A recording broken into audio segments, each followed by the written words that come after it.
এদিকে আয়, দেখে যা কি বড় সাপে খোলস ছেড়েছে, দেখেছিস তুই? আয়, বাপরে দেখেই আমার ভয় লাগছে, একটু জল হয়ে গেছে। এই দেখ কি বড় সাপ, ওই তো খোলস ছেড়েছে, দেখেছিস? হ্যাঁ, আগে দেখেছিস কখনো?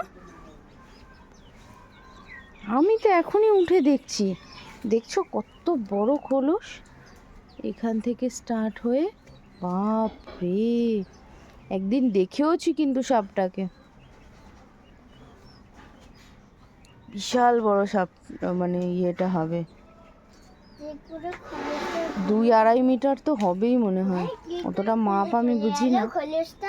ওরা খোলস ছাড়ে তো, আর এই রাস্তা দিয়েই ওরা যাতায়াত করে। বাপ রে বাপ, একদিন সেই মনে আছে ওপর দিয়ে নামছিলিস আর স্টার্ট করে গেল, উফ ডেঞ্জারাস, দেখি আমার ভয় লাগছে।